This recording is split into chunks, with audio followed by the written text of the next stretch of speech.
really a terrific place for us to get to work. So you know we've been moving around the city, right? So we're at the James Steele Rec Center, working in the southeast, and then we're at the Connie Hudson Senior Center, at the church. We exercises.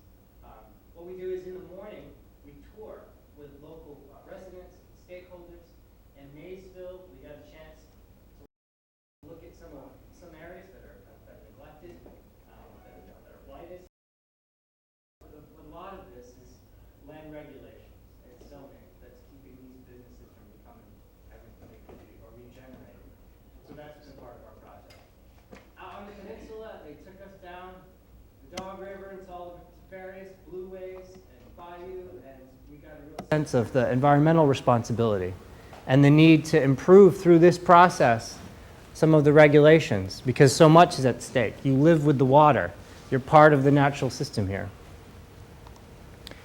On Tuesday, development projects that surprised her. How is it possible that a Walmart could come in and all these trees got knocked down and one tree was remaining and that tree's dying? How did the regulations allow something like this? Was a question she was asking, right? Or why is it that all the big streets of oaks and avenues and beauty, and she's worried because it's looking more and more like anywhere USA. It's looking more like Miami, where I'm from, which you do not want to look like. And so that was her question. Now today we got to see what's called, at least for us, Northwest Mobile, for lack of a better term. You've probably never heard that before. But there's so many different areas, and they're all so different, right? From University to Spring Hill, Howells, Moffett Road, the whole area near Pritchard. We're putting it all together tonight and talking about it. We had an opportunity with Councilperson Rich and Councilperson Gregory to see their big achievements. We were with staff, we were with neighborhood people, looking at the different things that have been done in this area. It was so exciting to see the McCant Shavers Park. It's one of the nicest small neighborhood parks I have ever seen. It's designed so well. There's structures for the kids of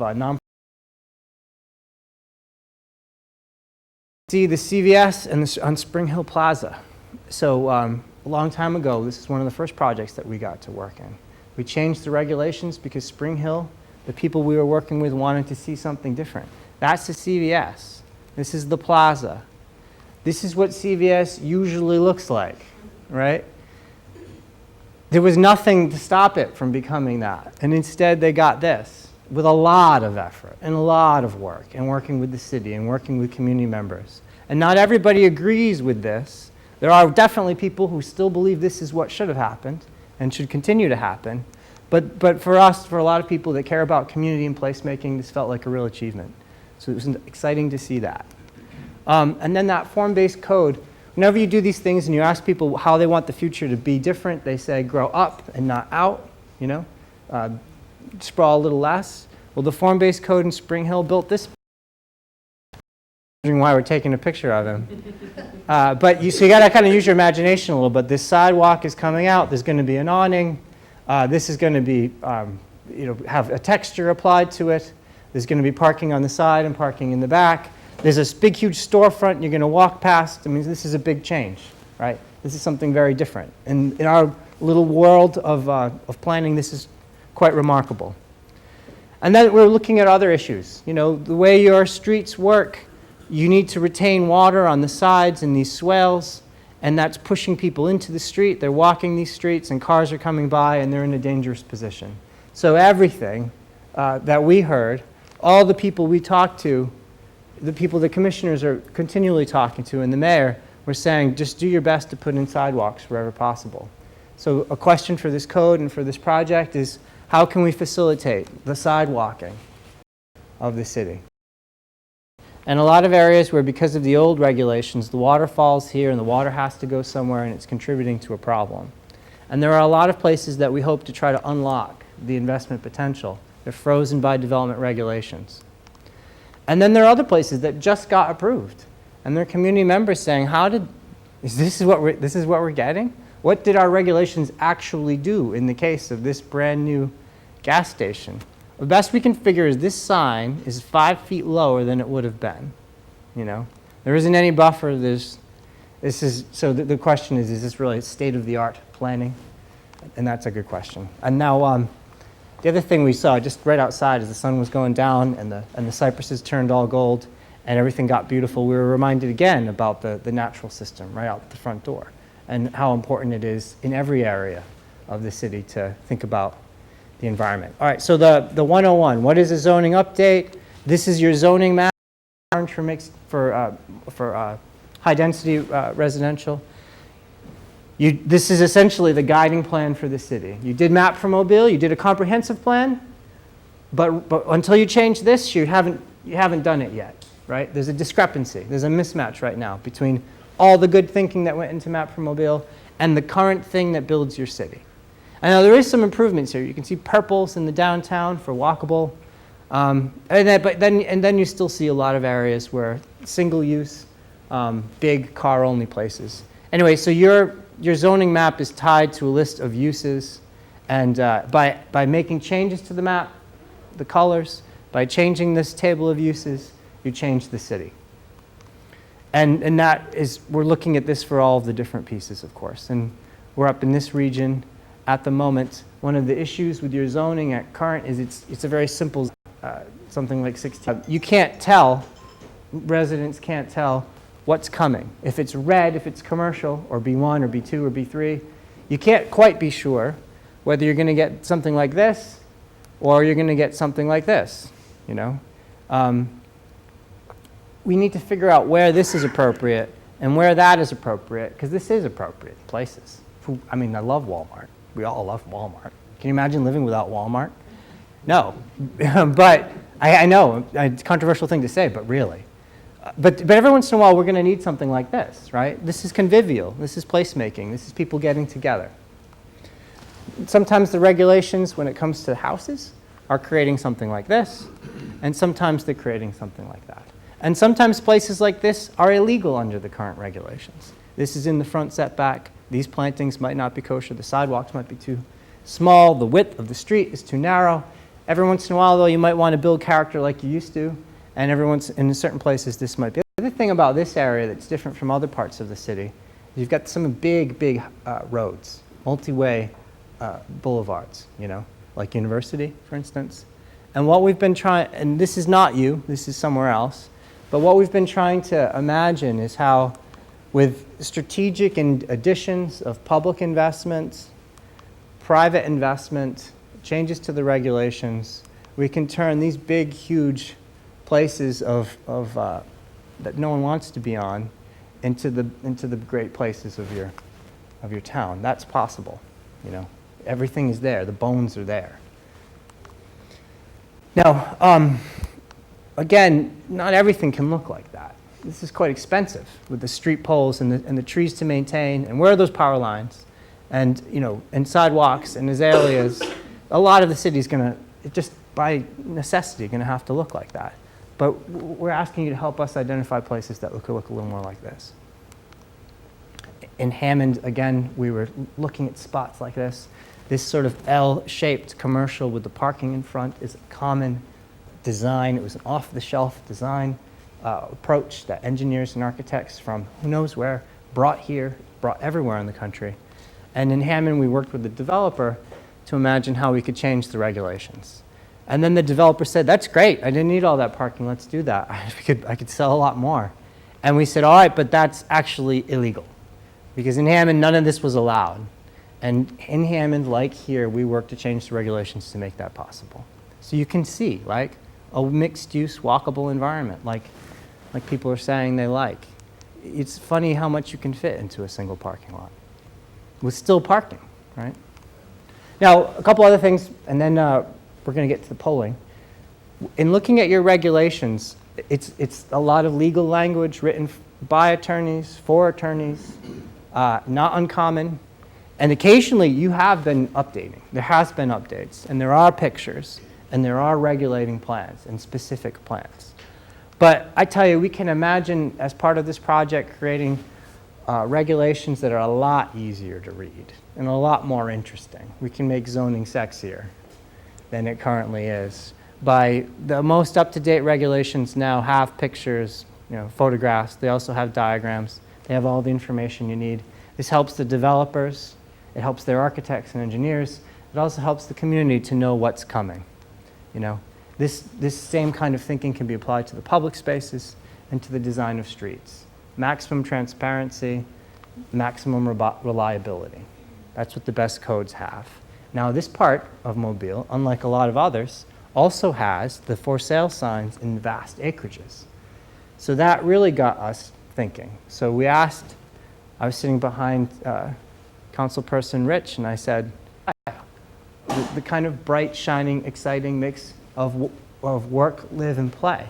Something like that, Now, there's a lot happening there. But this whole concept of people living and walking and shopping and even working, if we take that concept, when you look at how it's been done in Alabama before, this is a new community. The Waters was built just about 15 years ago. And the Waters has the live, work, and play, but in a more subtle, this is right next to a major highway. You just take the off-ramp, and there is this, Easton Square in Columbus, Ohio. Well, when there isn't a major highway right off the off-ramp, you can still have an interesting mix of uses. This looks old, but it's not. This is all brand new stuff. They have a corner store, and they have offices, and they have places to live. And just a short walk is a cottage court, houses around, single-family houses, and the houses at the Waters get quite large. And by virtue of building densely in one area, they're able to preserve land in another. Here's another one in Hempstead in Montgomery. Here they built a square. They have these small little affordable houses. They have single-family houses, and they have a community garden. That's what they did with their open space. What's interesting about these communities is they're trying to mix stuff. So right now here, if you look at your zoning, right, you got the big pod of yellow, the big pod of red, the big pod of orange. You build about 1 square mile of single-family houses, and it's nowhere near the 1 square mile of commercial. What this is it's putting all those things together, and it's a 5-minute walk from there to there. And we're always talking about attracting younger people and attracting the millennials, and they want something different, and they're not as interested as the big houses in the suburbs. They're more interested in urban. They can't all move to New York City and to Boston, and they don't all want to, but they want to get to know each other. The urban lifestyle is lived in this area around a barn, and this attracts young people, and this is helping Montgomery compete. And I could show these all day. This is what we do when we go on vacation. We go and we look at mixed-use communities. But just a couple more. This is Serenbe, Atlanta, same formula, little mixed-use Main Street, townhouses, single-family houses. I like this one because there's a CVS, and that CVS has living above it, Baldwin Park in Orlando. None of this was legal. They changed the regulations. They made it possible. They incentivized it for the developers. It's good to give developers tax increment financing to build malls. It's also good to use that same financing and mechanisms to encourage complete communities. That's what was done there. All right, so that was a bunch of stuff. Now let's find out more about you and the people in the room, and let's bounce some of these ideas we just talked about off of you. What we're going to do right now is hand out these keypad polls, and this is the part, the interactive part, where I ask questions and you answer the questions by pushing the different buttons.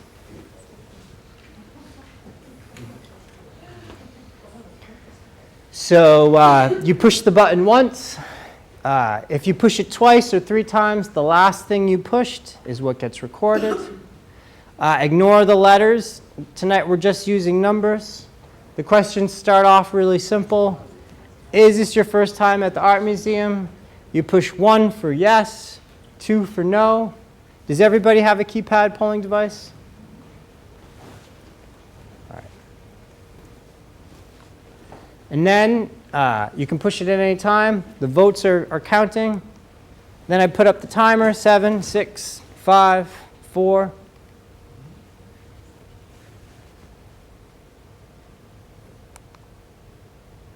All right. So 85% of the people, roughly, I'm going to keep rounding up, have been here before, which is terrific. And for the other 15% of you, isn't this great? Isn't this like the best art museum? You should see the outside. It's incredible. How long have you lived or worked in Mobile?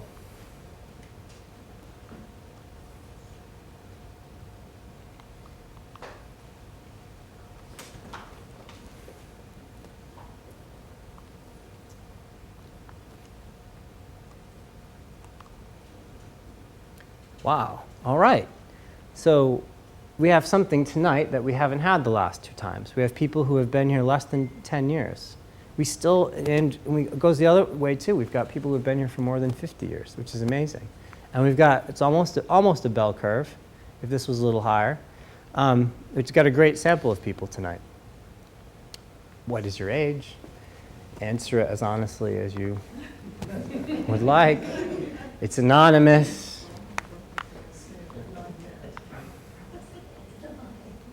Excuse our impertinence.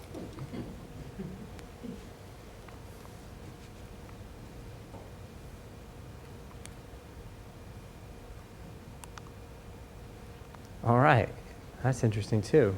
People in their 20s, 30s, 40s, 50s, 60s. The majority of people are in their 60s. And we have people here that are 70 or over.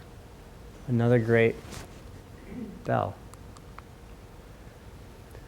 So we're having a lot of conversations because we had city council people who really care in the car today, and they were just trying to imagine what's the one small move that could be done to improve this place, right? And so let's ask you the same question that they were asking their constituents. What's one relatively small item the city can do to improve your neighborhood, the place you live?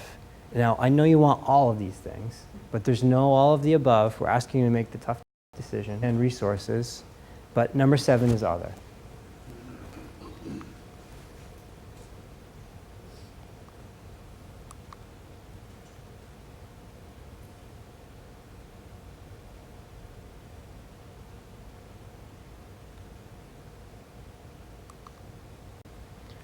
Interesting. All right. So the number 1 answer is to add sidewalks.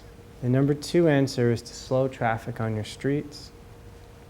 Number 3 is to add bike lanes and then improve the drainage. And then there were people that also said improve the park and add or protect trees. But a lot of people said other. So what are some of the others? What were the other ideas that came to mind? Yes. I think we need more police protection so we can enjoy the amenities and not be fearful of being out at night. Absolutely. I think they are doing a wonderful job, but I would love to see more able-bodied. We heard, absolutely, and we've heard a lot of that. Without safety, the rest is not going to happen. That's a really good point. Yep. Any others? I'd like to see a vehicle where our code would allow for gated communities without the community having to take over all of the infrastructure, street maintenance and fire protection and all that, which is currently, we don't have the gated communities as a real estate broker. I could sell them all day long, and people ask for them, and I've had a couple people move out of town to get them. That's interesting. Yeah. And what are they looking for in gated? What does gated do for them? What do they see? They want some sense of security from that. They want maybe a smaller lot, some shared amenities. Yeah. And probably a sense of exclusivity. And probably in a budget that's more like $300 to $450. Yep. And we've got it a few places in the higher end, but not accessible in that price range. Well, that's interesting. That's exactly within the purview of a zoning update and land development regulations. That's interesting. All right, what's your familiarity with going to City Hall to get a permit of any kind? Have you ever tried to get a building permit, a use permit, zoning change, conditional use, sign permit? Have you ever tried to get a permit of any kind? Some people are clearing their throats because it's what they do all the time and they hate it. All right. Yeah, all right, so half and half. And I bet several of you do that all the time. Yeah, so it's directly relevant what we're talking about to the people in the room. Now, Map for Mobile has a lot of different priorities. Let me ask you, Map for Mobile talks about walking and biking, but let's ask this crowd, are walking and biking important to you?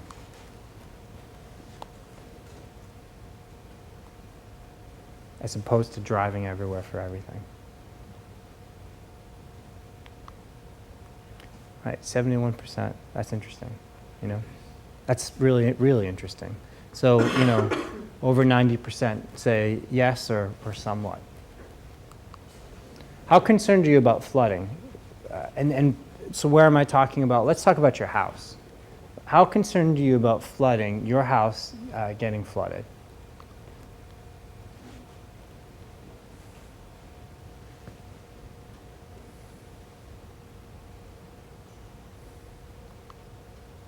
Yeah, right. Geographically, this changes, right? We're in the high area of the city. We're way up. That's interesting. What's the biggest obstacle in your area, what the area we're calling Northwest Mobile? What's the biggest obstacle to improving the quality of life in your area, in Northwest Mobile? And I know there's a lot of things that we could answer, but let's ask you about traffic congestion, a limit of restaurant choices, a limit of retail, which is basically shopping, limited housing choices, you know, not enough diversity in the housing stock, access to parking, aging infrastructure, loss of street trees, loss of character, or something else?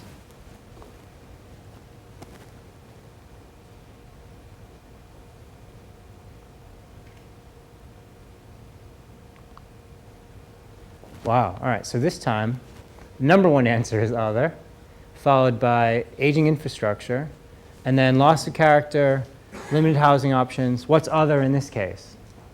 Money. Right, just finances and security and, yeah, a job, yep. Sometimes funding goes with limited restaurant and limited retail choices.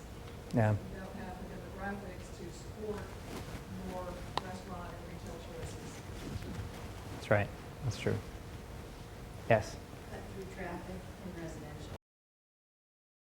area especially, to stop the speeding cut-through traffic. Now, there's some very smart people looking at this question, the one tree, or the right tree, right place. And I know I'm just getting in trouble asking this question. And I know, like, in certain areas you need this thing, under the power wires you need another. Depends on how much planting, depends on what part of the city. But hey, we're just going to ask it anyway. What's your general all-purpose favorite street tree?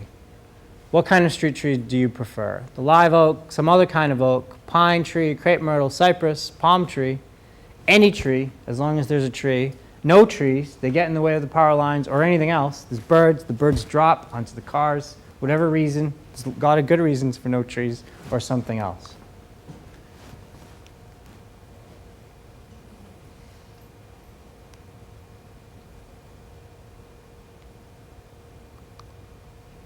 Oh, that's so interesting, right? So nearly half the room, still the old standby, the long continuing relationship with the beloved oak. It's just wonderful to hear. That's right, yep. Any tree. Could it have been any tree but a palm tree? Yeah. That's right. No love for the palm tree here. And not the cypress either? No? Palm tree. Yeah, okay, all right. Any tree but the palm tree. All right, so let's ask you about this. The roundabout at McGregor Avenue and Museum Drive. Do you know it? All right, there's going to be trees, we're told. It's going to be art. It's going to get a lot more interesting than it currently is. But what's been your... do you like the roundabout at McGregor Avenue and Museum Drive?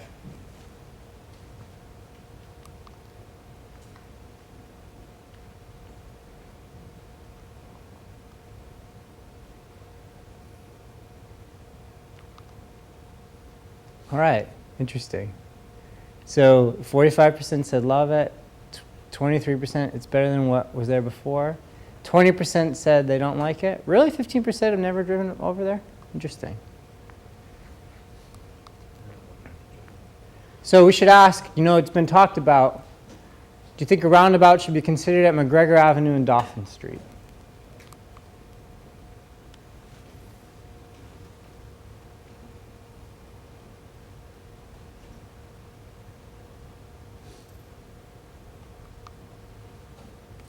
All right.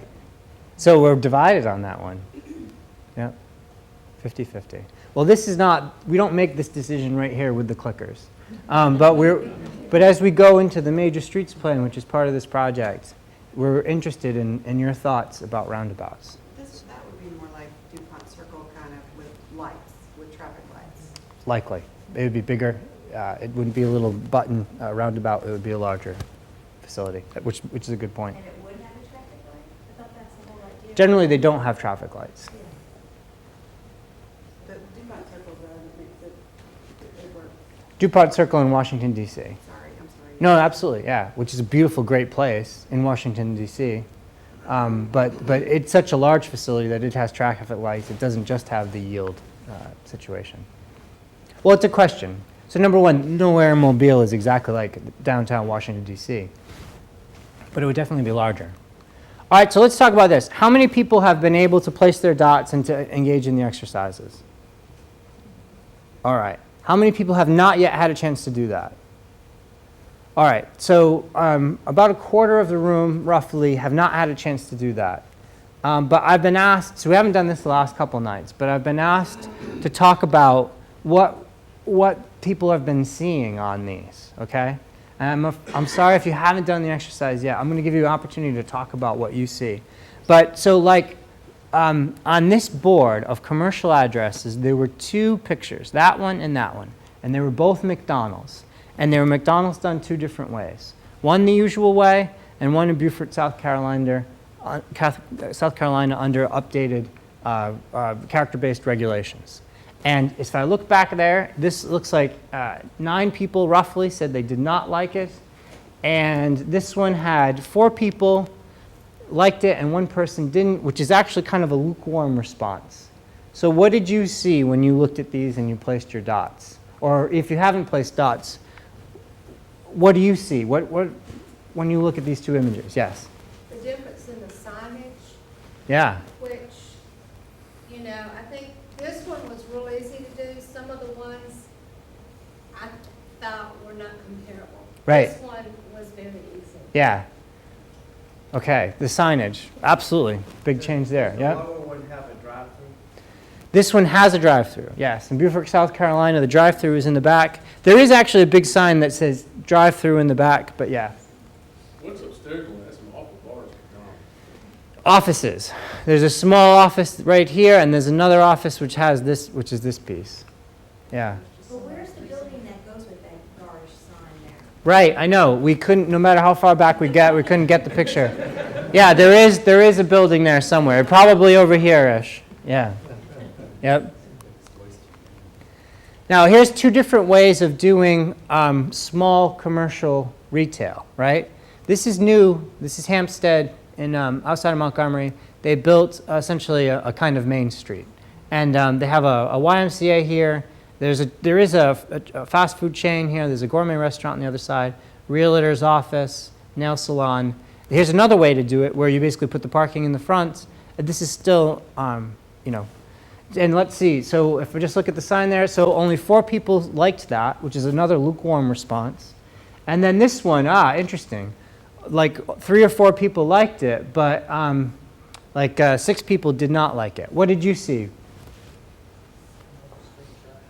Another strip shopping mall? All right. Someone was doing this said to me, we'd be lucky if we got something with that kind of architectural quality, which is interesting. But you have a place to get to your store, get in and get out. And if you're old and you're carrying bags of groceries or something like that, just the other one above scares me, especially as I get older and Yeah. get cranky. You know, I want to walk 4 blocks carrying 3 bags of groceries and dropping bottles and everything. That's a good point, yeah. Yeah, there is some on-street parking, but it isn't sufficient for all these uses. So the people here, for this building, they're parking quite far away. Whereas here, you're right, the convenience of parking is helpful. Convenience of parking. Absolutely. So those buildings at the top don't have parking behind them, They do, there's parking behind. and can you access the building from behind? Yes, you come from behind, well, no. You come from behind through an archway. This tower right here has an archway. You come out that archway, and then you access the buildings from the front. It's not always that way. Sometimes there's 2 entrances.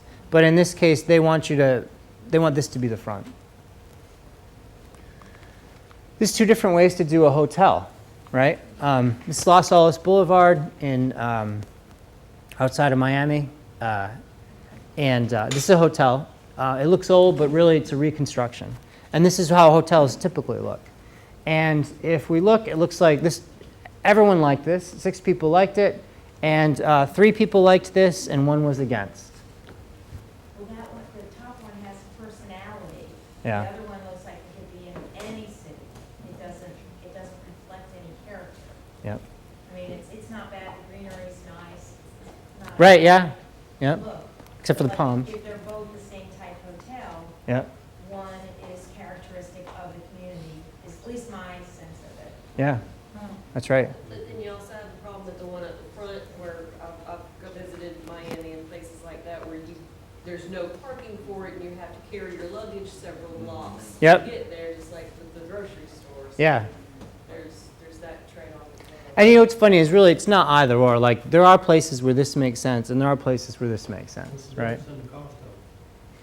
That's a good question. Yeah. And if you have to go out in the middle of the night to your car, I, as a female, feel safer if I'm in a courtyard parked close. Yeah. Right. Yeah. So this is 3 different approaches to a big store. So if you noticed this building, the way it's set up, far from the street, there's parking, wide lane, is pretty much the same as this one. This is in the Florida Keys. This one is in Orlando. Why? They put more time into this facade. There's palm trees, but there are trees. There's a roundabout, or rather perhaps just a fountain, the circular fountain. The signage you can't see so much here. So this one actually is one of the most popular images that we showed, and this one was actually one of the least popular images. Although one person put a green dot, and I'm going to ask that person to speak in defense of their principles. This is a very large store also. The way they did it is they created these courtyards in Baldwin Park. So there's an enormous store that going around this, but they created the courtyards. And this was actually very popular. All right, so who liked this one and why? Who put that green dot? No, I know, right? Like anyone's gonna raise their hand to that. Yeah. How about this one? What did you see? Or that one? What did you see? Or any of them? What did you react to? Where is parking on the top? Again, you know, this is beautiful blue skies. We're thinking thunderstorms in the summer, and it's 90-something degrees. I don't think I put any dots on that. But if I'm running errands, I want to be close to where I'm going into. Mm-hmm. Again, weather beautiful today, but we don't have that kind of weather often. The top, it looks like something I'd like to explore on my vacation. Ah, that's right.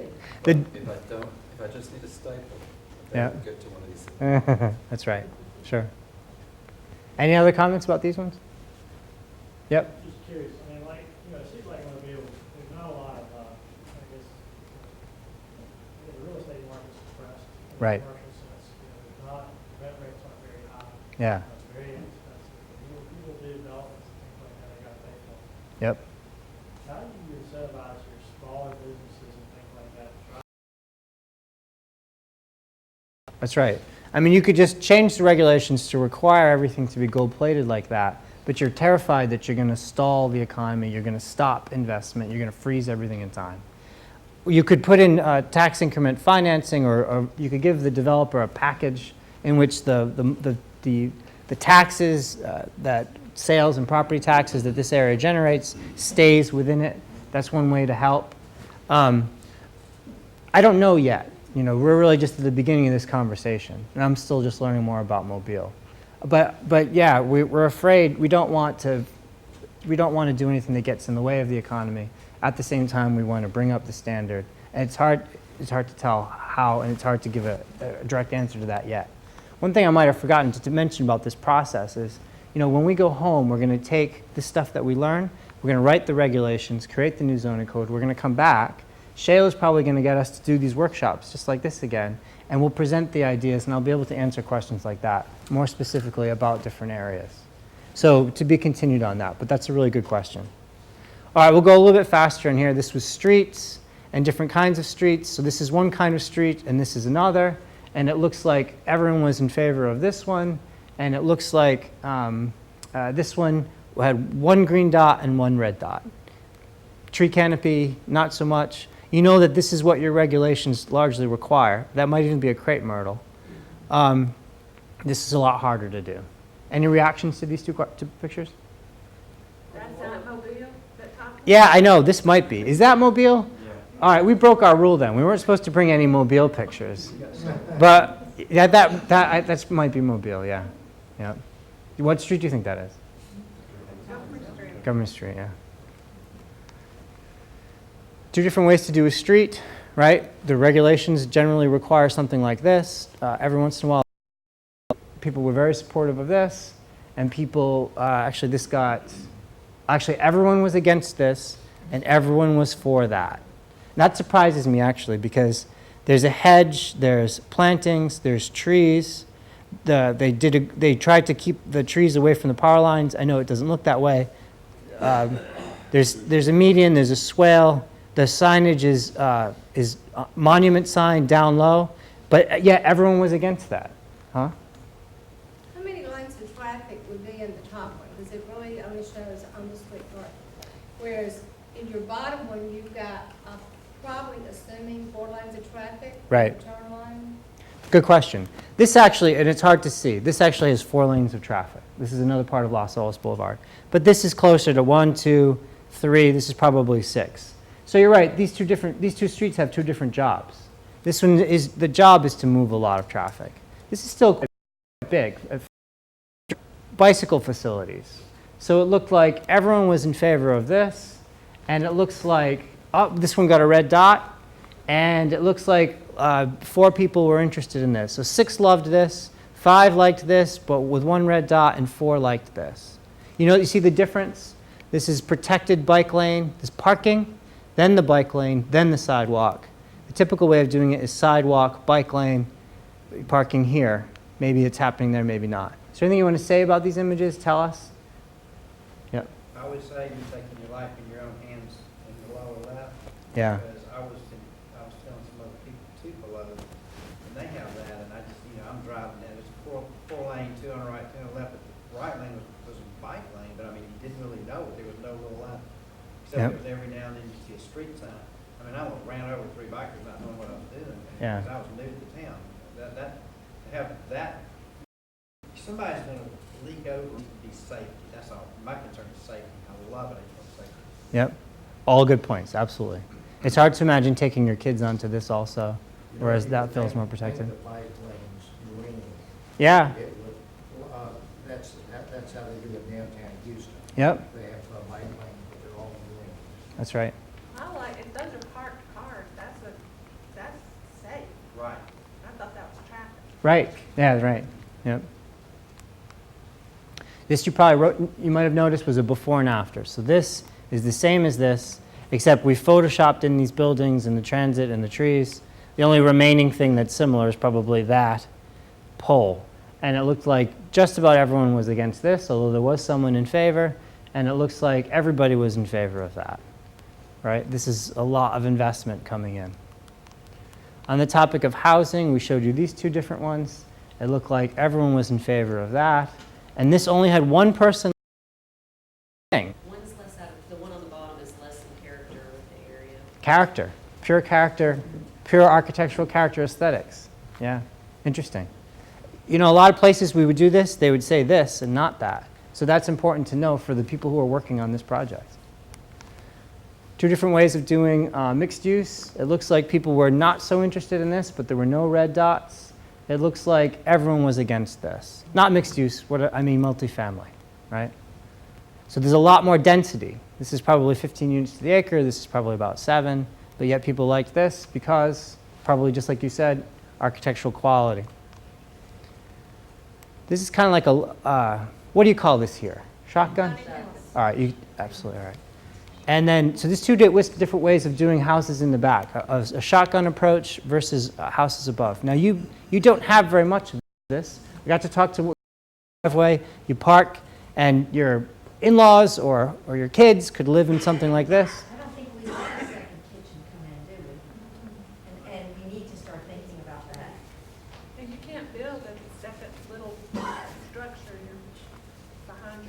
Right. I don't believe you can, no. At least I didn't see any. There's a couple historic examples, but I have not seen this, and I think it's prohibited. You can't build two buildings on the same lot. It's not going to be a special process. Well, residentially you can, but you can't hold a kitchen in the second.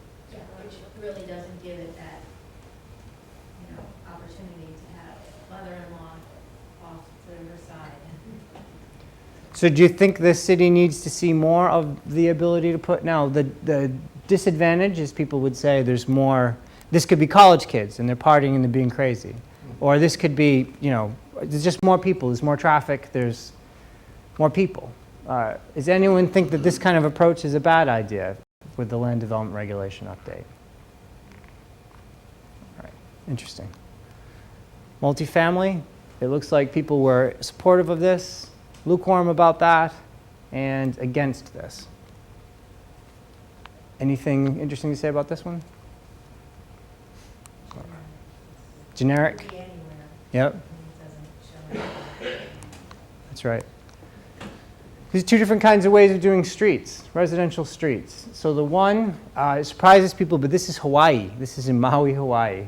And you think Hawaii would be prettier, but not. And everyone was in favor of this. So wide street, this has a wider sidewalk, this has street trees. These houses are within conversation distance to the sidewalk. The road is much, much closer. What else did you see?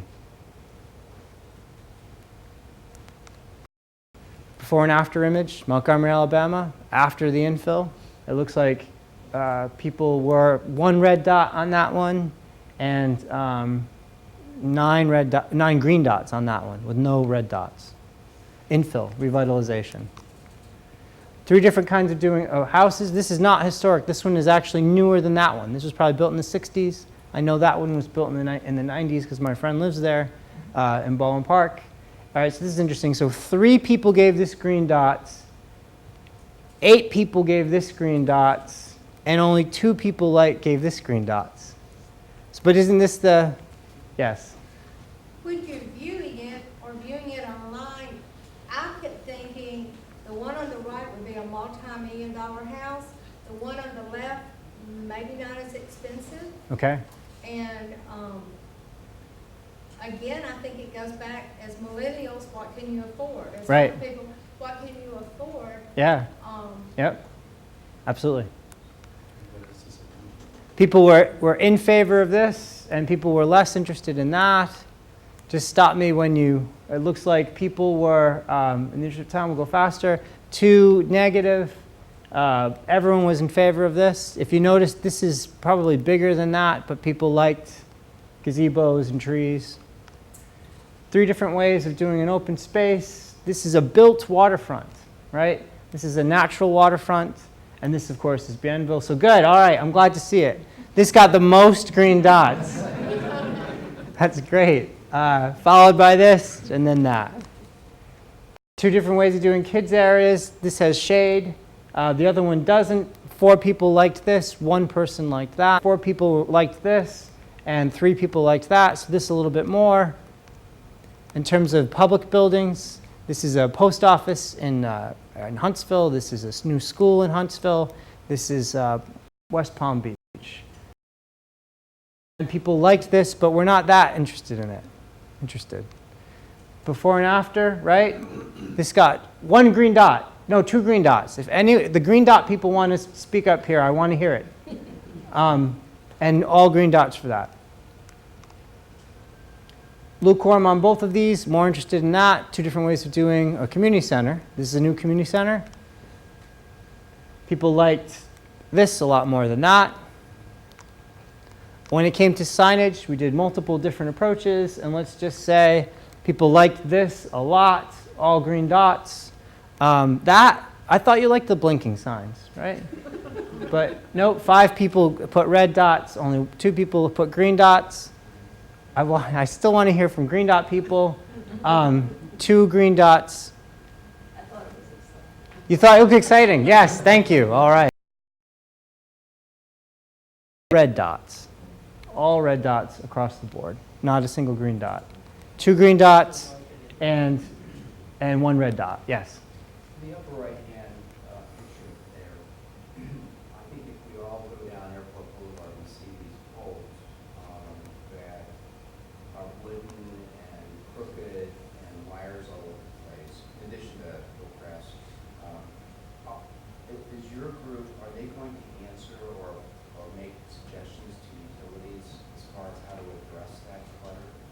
Yes. Because I think, I'd be surprised if anyone in the room thought that up or right looked at the track. In your other pictures, the nicer ones, they don't show any utilities. They're all underground. Yep. Nicely done, obviously. So, Several different approaches we could take. I'm not sure which one we are. Sometimes you require utilities to go underground with new development. That raises the cost of development. Chamber of Commerce tends not to be interested in that. Sometimes you take these poles, you put them in the middle of the block. Instead of at the front, they're in the middle. So the poles are off the main streets and they're on the sides. And that works in certain places. Sometimes you can consolidate and replace these poles. You know that there's a power company that maintains them. You know that everyone wants to have electricity. So this is a very tricky issue. But we're, but, I think if you did one thing to Mobile, I mean, that would have no bang for your buck and everything else that you were talking about. yeah, And I realize there's a monopoly of the utilities here. right. But at the same time, it is so trashy when you look at Airport Boulevard with those utility lines. Yeah. I do not know the tallies on these yet. Actually, I can see it. All right, so the most people said their number one, increase access to water parks and open space. And the second one was create walkable and bikeable streets and places. And this is interesting with this walkable, bikeable thing, because I tell you, my friends in California would be surprised that Mobile, Alabama was so interested in, you get characterized a certain way. And I tell you, every time we ask this question, people are interested in the walkable and the bikeable. And it looks like there was everything someone was interested in, with the exception of increase the total amount of signage allowed to the commercial corridors. No one gave that a yellow dot.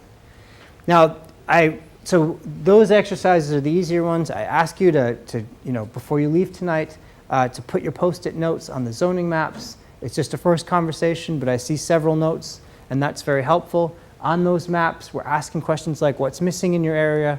Where would it belong? Is it easy to bike and walk? What improvements would you recommend? Tell us about the scale. We're especially interested in the downtown and in places like Midtown and Spring Hill. What scale would you like to see? How many stories? What would you not like to see? How would you make your area more beautiful? People have been talking a lot today about Fairhope, right? You're tired of hearing about Fairhope. But whatever you see there that you think is applicable here, there's no reason why we can't bring good ideas to this place. What can we do to help the existing businesses in the area? Absolutely. Should there be new squares, plazas, and green spaces, perhaps like Bienville? You can build a new Bienville. You could build 100 new ones. Where? All right, so now this is the point where let's do a quick question and answer.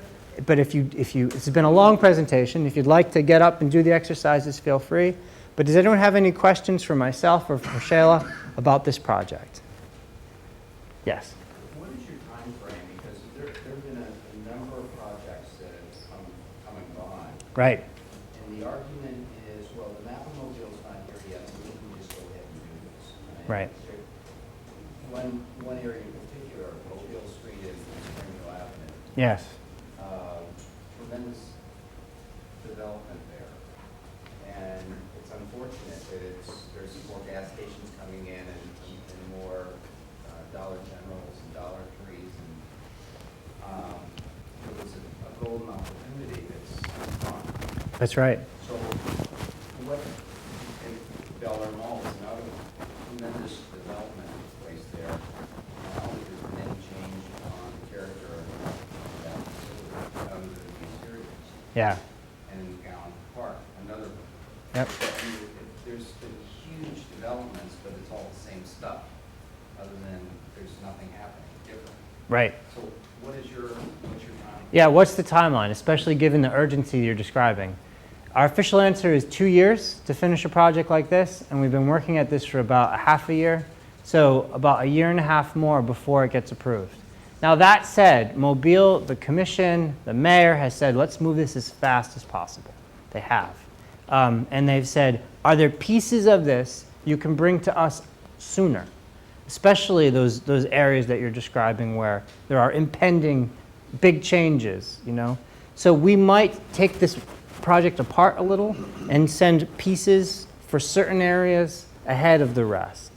But the reality is, and that's still an open question, zoning and land development regulation reform has to involve everyone. It takes a bit of time. There's also a lot of work to be done.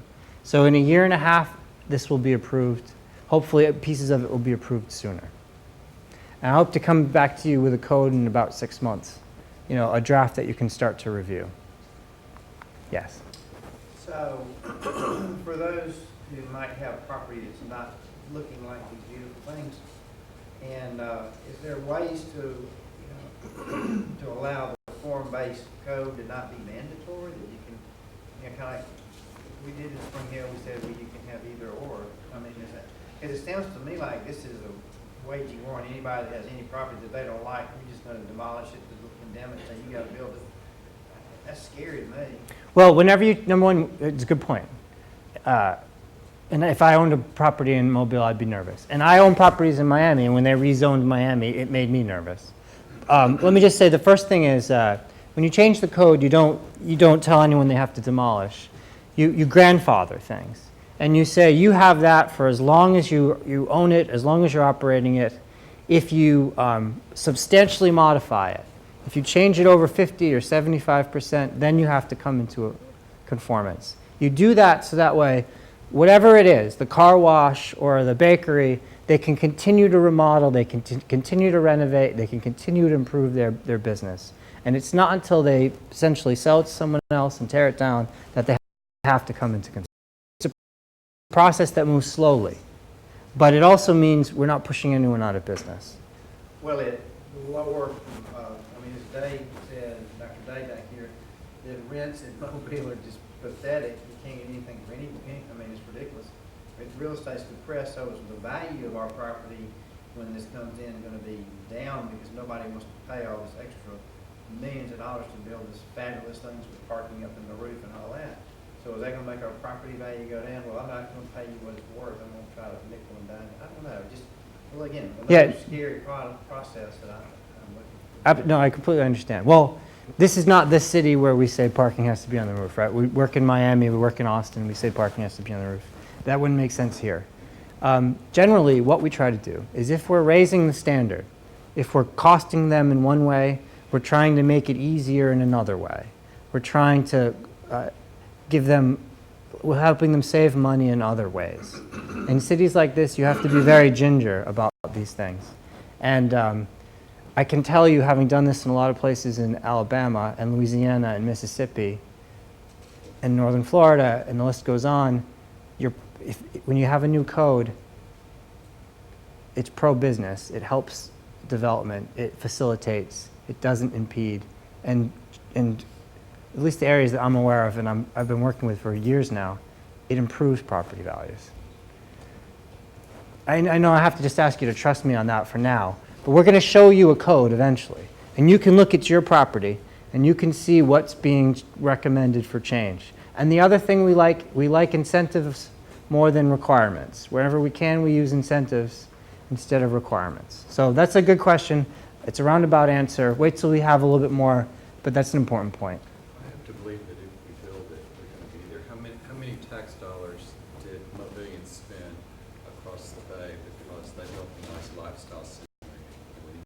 More people than I would like to admit are listing and selling houses with me so they can move across the bay because they're doing what we should be doing. Yeah. And if we were doing it, they'd be coming over here. We would not be feeling that easterly flow of traffic. That's a good point. I can't say it any better than you did. It's hard for the individual business owner to feel there's going to be so much improvement that we're all going to benefit. But that does happen in time. And you are competing with other places. And they are doing certain things that you should probably do in order to compete with them. But you said it perfectly. Yep. I guess you showed a picture of Fair Oaks, you see Fair Oaks a lot. A lot of downtown Fair Oaks are individual property owners, owner-occupied buildings. Most of the developments we incentivize in our city are multinational corporations. We create a policy where we focus on the actual people that live and work and sell and buy in the actual community away from the big guys, so to speak, and the guys that Yeah, right. Get to the helping, the core of the economy. Because, I'll say most of the small business people in the city haven't seen a lot of effect. McAllen, there's a lot of incentives there. Right. A lot of money going to that. And we haven't seen that put into our businesses. Yeah, it's a big part of this is the conversation we're having with small businesses about what this can do to help them. The retention of small businesses is the best economic development policy a city like Mobile can pursue. I don't have answers yet, but absolutely that has to be a goal, a main principle of the plan. Retaining and facilitating and helping the small business owner. Now, there are a lot of small businesses already that we've talked to in areas that they say the parking requirement's killing them, the cost of fees is crazy, and and City Hall is in their way. We already have some idea of how we can streamline and make simpler regulations. So we're starting, but we've only started that conversation, but you make a very good point. Any other questions? All right, thank you so much for your time and your patience tonight. We really appreciate it. Follow the project on mapfrommobile.org. Let's give you a big hand for staying with us all this time. Thank you very much. Yes, and please give Kenneth and Jennifer the keypads on the way out.